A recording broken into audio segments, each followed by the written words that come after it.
In this video, I'm reviewing Golden Rule by Phlur.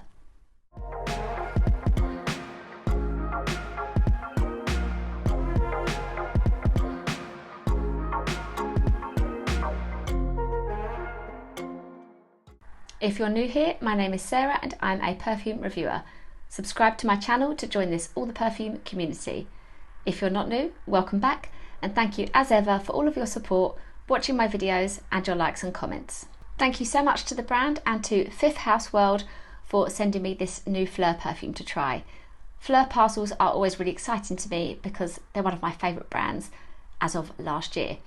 At the end of this video, I will talk about the other Phlur scents that I have in my collection and also my wish list as well.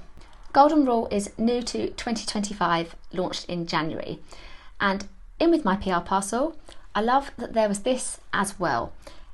I just feel that Phlur are so sleek in their branding, their messaging, concept and launches. Even though the perfumes I've received from them have all been really different as fragrances, it always kind of has a consistency about it that really carries through to their social media as well. It seems everything is thought out and well done, and it just makes the scents that extra bit tempting and gives that feeling of quality to me. Okay, so it says, make no apologies for Golden Rule. Welcome to your golden era. And they've tied in the concept of this perfume with January and the idea of new beginnings. It talks about growing from our past, our learning, and how with each year that comes, we get a new wisdom. And Golden Rule is all about embodying your new wisdom, your new learning. You've got some dualities with the fragrance, as we've had before with Phlur. They say that it is confident and sensual, bold and feminine. Even though these are unisex fragrances, they're talking about this one, Golden Rule, being a feminine scent. I've got a little theory that I've said before, that I can normally kind of predict the smell of a scent in a gold bottle. I always expect them to be kind of signature, fairly light, and here are our notes for Golden Rule. In the top, we've got mandarin splash, pink pepper and golden pear. In the middle, orange flower water, jasmine blossom and coconut milk. And in the base, benzoin, sandalwood and vanilla cream. So as a gourmand lover, with that vanilla cream, I was hopeful. It's Phlur, a brand I love. I was expecting it to smell good. So I've worn it a couple of times already. I'll give it a test and tell you what I think. Let's give Golden Rule a test. And I did like it on my first spray. Now, I still feel the same when I smell the opening as I did at the very beginning, which is that you smell a lot of the orange blossom, and it was reminding me of a perfume that I only smelled quite recently in the last couple of months, and that is Voca Viva Intensa from Valentino. I've really been enjoying Valentino perfumes in this last couple of months, so it was a lot like that. It was almost taking me to a kind of summery, transportive place and making me think of holidays. But then I was happy, personally, that I could smell more of the benzoin because I love benzoin in perfumes. Then the pepper came through, and as I wore it during the day, this smelled a lot like Sweet Diamond Pink Pepper 25 from Kayali. And I really enjoy that perfume, but that has rose in it, and I was convinced I could smell rose in Golden Rule. It might appear as part of an accord, but it certainly isn't listed as a note. The two perfumes do share their pepper, of course, and their sandalwood, but there is no rose in this, as I know. But they were smelling like similar perfumes to me. The benzoin almost smells kind of metallic, which really suits the bottle, and I like that about it, and it made this feel like something a bit different. It didn't feel like a typical gold bottle perfume like I thought it might. I don't find this particularly feminine, but then it isn't really typical of men's scent profiles either. And my husband tried it and he liked it, and it surprised me that he actually said he would wear it for some variety in his collection. And I feel like maybe the fact that this doesn't feel typically feminine or typically masculine is what makes it unisex. So yeah, I can see either men or women wearing this, except for that opening in the orange blossom reminds me of a lot of designer scent profiles. The mandarin and the pear notes are both there, but it is the mandarin that takes the lead on this slightly for me.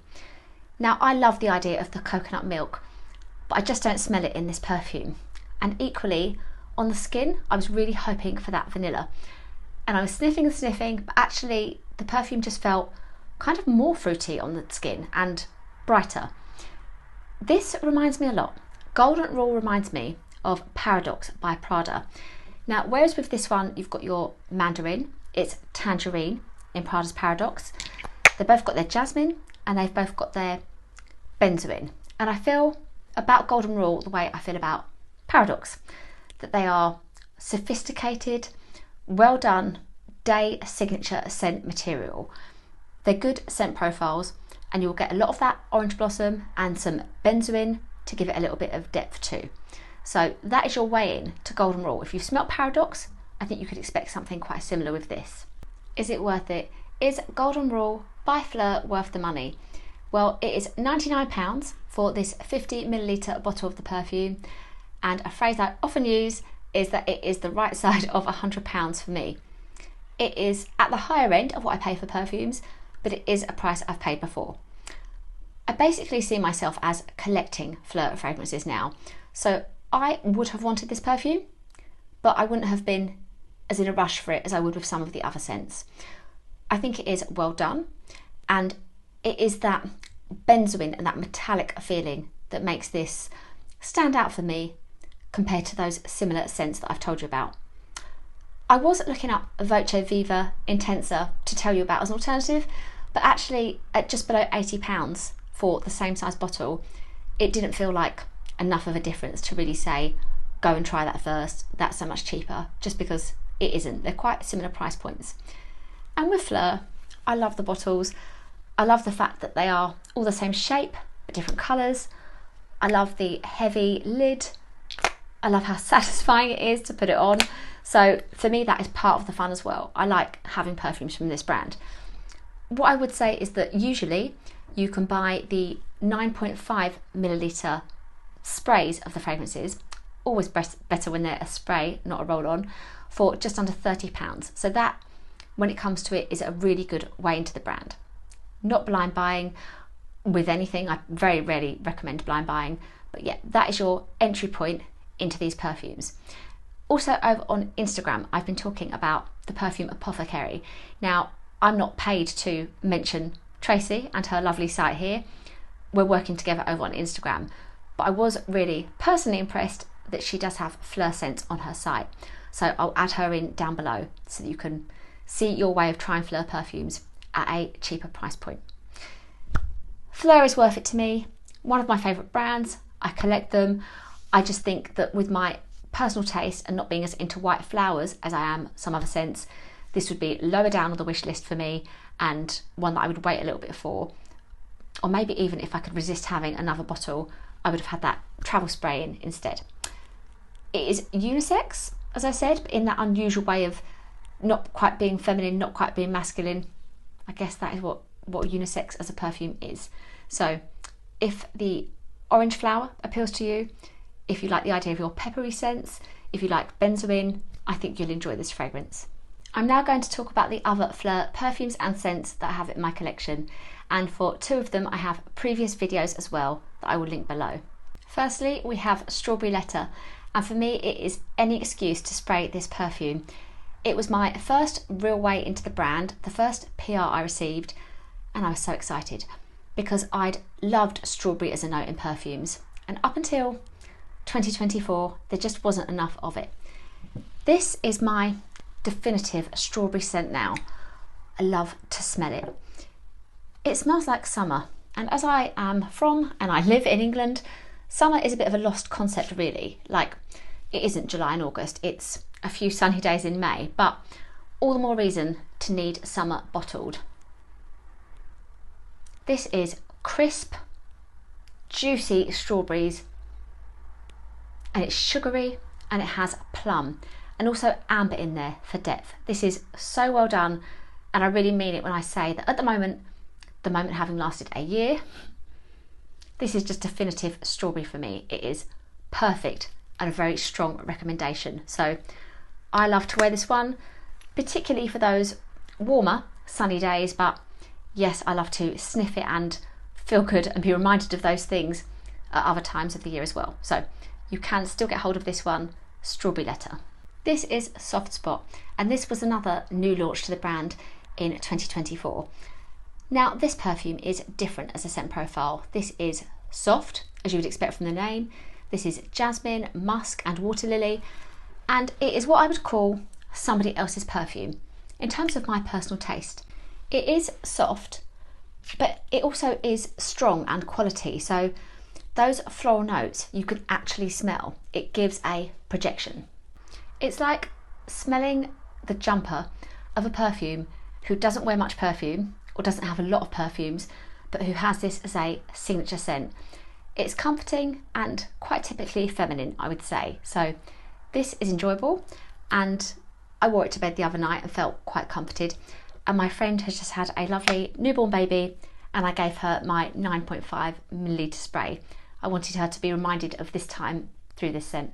Firstly, we'll look at heavy cream. And if a brand call a fragrance heavy cream, I'm going to want to have it in my collection. We have in here whipped cream, sugar, marshmallow and caramel, all such tempting notes. And with this one, I have kind of gone on a bit of a journey, because sometimes the coconut can take me to a little bit of a men's fragrances in the early noughties place. And I'm reminded of a Spanish holiday I went on, and there was a scent that was kind of a bit overpowering. But then it's softer than that, and it's sugary, and it reminds me of Cloud by Ariana Grande and that kind of scent profile. It's cozy, it's soft and comforting, and it is the perfect scent to wear to bed. So I really love having heavy cream in my collection. It lives up to its name. It's so creamy, but it's got some strength as well, so you will be able to smell it after you've sprayed. It's a good scent. The next scent is Caramel Skin, and I have loved re-wearing this over the last week. This one is brown sugar, caramel milk and sandalwood, and it is stronger, so much stronger than I remembered it. And it is a lot like 71 from Sol de Janeiro, which I actually do have a bottle of and love to wear. This is really rich and toasty, and it's got a kind of burnt toffee sugariness about it that it is actually reminded me of a whiff of Wafflecone from Imaginary Authors. So if you have tested that and enjoy it and like the idea of that scent profile, this is a great way into that. You could spray a lot of this, and of course it's not going to have the longevity of a whiff of Wafflecone as an actual perfume, but it's a great way in, and like 71 as well. So this is my personal favourite of the three. I love to smell of this. This is so gourmand, so perfect for me to wear in the evening and before bed. Lastly, we have Coconut Skin, and this one is coconut again, but with tiare flower and sorbet. And sorbet is yet another note that I just feel like I can't resist in fragrances. It makes me want to have that particular fragrance in my collection.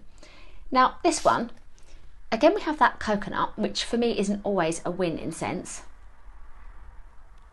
but it's so much more floral, and I'm reminded of being on a beach, and it feels like that kind of coconut that you would associate with your hair products and the things you use on your body, more than a coconut that, yes, we're using them on our bodies, but that's put with all those other foodie notes and feels like an edible, tempting gourmand.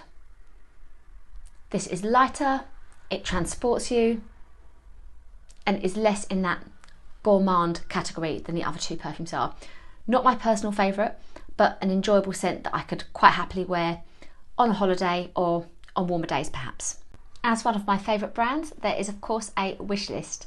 I would love to own a bottle of Mood Ring, which I have tried before, and it is fruits, amber and marigold. I love an unusual marigold note in a perfume. Also, Vanilla Skin is a really great scent that has such amazing reviews. It's got benzoin, it's got sugar, it's got apple, so that, as a lover of vanilla perfume, is one that I would really love to have in my collection as well. Thank you again to the brand for sending me this perfume to try. Please do let me know if this appeals to you, or if you've tried Golden Rule already. Also let me know which other Phlur scents you love, or those that appeal to you or are on your wish list. Do give this video a like if you enjoyed it, and remember to subscribe to my channel and go over and find me on Instagram, TikTok and my blog as well. I'm here for all of your comments and questions as ever. Thank you again, and I'll see you in my next video.